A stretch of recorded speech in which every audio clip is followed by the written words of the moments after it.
ایک خوبصورت جرنی، آغاز بہترین گھر میں، اور اس کے بعد اتنے بڑے بڑے ناموں میں ایک پہچان بنانا، اور ایسی پہچان کے زمانہ جانتا ہے، زمانہ مدح ہے. ہاں جی، اللہ کی کرم نوازی. یہ سفر کیسا رہا ہے؟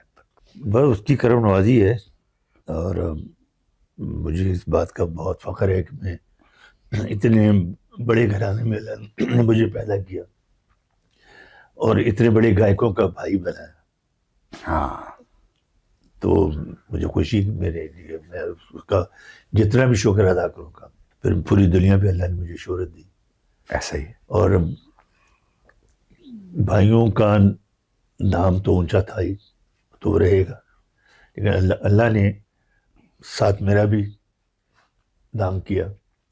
کیونکہ میری والدہ کی مجھے دعا تھی.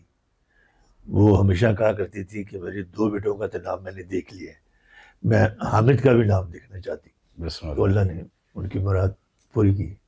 خان صاحب، سیکھنے کا آغاز کب شروع ہوا اور کس راگ سے آپ نے آغاز کیا؟ ہمارے گھرانے میں نا 7-8 سال کی عمر میں شروع کروا دیتے ہیں. اچھا. تھوڑا تھوڑا کر کے فیڈ کرتے ہیں، تھوڑا تھوڑا کر کے، کیونکہ مشکل کام ہے نا، ایک دم تو نہیں ہو سکتا ہے. ایسے ہی. تھوڑا تھوڑا ایکسرسائزیں کرواتے ہیں، تو پھر عمر بڑھتی جاتی ہے تو پھر زیادہ ہارڈ کام ہوتا جاتا ہے. تو والد صاحب نے بہت ٹریننگ کروائی. اور کس راگ سے آغاز کیا؟ راگ انہوں نے بھیروم پہ بہت زور دیا، ملتانی پہ، راگ ملتانی پہ.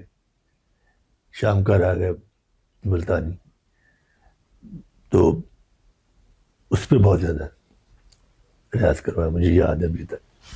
اچھا، جب ریاض کا ایک سلسلہ شروع ہوا، ایک تو پریشر گھر کی طرف سے بڑا ہوگا کہ بڑا بھائی امانت علی خان اور اس سے چھوٹے استاد فتح علی خان، اور اس لیول پہ گانا بھی ہے اور لوگوں کے سامنے پریزنٹ بھی کرنا ہے، تو وہ پریشر کیسے ہینڈل کرتے تھے؟ کس طرح معاملہ چلا؟ نہیں، تھا تو بہت مشکل، کیونکہ ان کا اتنا نام، پھر اتنا بڑا کام، اتنے بڑے گائک، اور ان کا انداز وہ کمال کا تھا.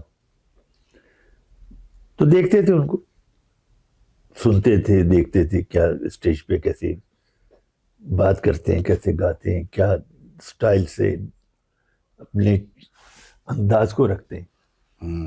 ٹریننگ تو ان کی تھی، میرے والد صاحب کی. ہم نے تینوں بھائیوں نے اپنے والد صاحب سے سیکھا ہے. تو میں تو بلکہ یہ کہتا ہوں کہ ہم اب تینوں بھائیوں سے میں اپنے والد کو بڑا گائک مانتا ہوں. اچھا. تو انہوں نے 3 استاد دیے پاکستان کو. No doubt. تو وہ خود کیا ہوں گے پھر. ایسی ہی بات. واہ واہ واہ. خان صاحب، اگر ہم بات کریں پاکستان کے کلچر کی، تو یہاں پر آپ ایک ہی ہیں، اور اگر بات کریں دوسرے ممالک کی تو وہاں پر بھی آپ نے پاکستان کا علم اونچا جی بالکل.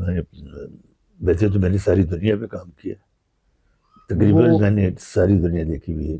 چند ملک ہوں گے جاننے، لیکن زیادہ تر میں نے تقریباً میں پوری دنیا میں پرفارم کیا ہوا.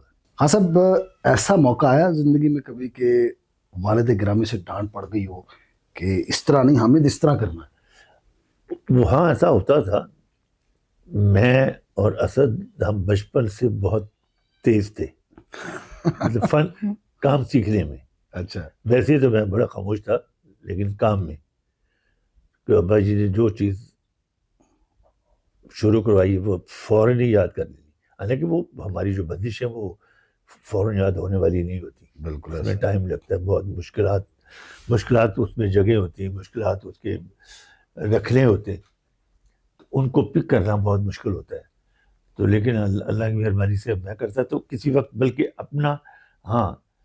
اپنی میں نے بیچ میں کوئی کاریگری کر دینی، تو والد صاحب نے وہاں فوراً ڈانٹنا کہ جیسے ہے ویسے کہو، تم جن لوگوں نے یہ بنایا تو ان سے بڑے گائک نہیں ہو. واہ واہ واہ واہ. یعنی خود تصابی کا ایک سلسلہ گھر سے ہی چلتا چلا رہا ہے.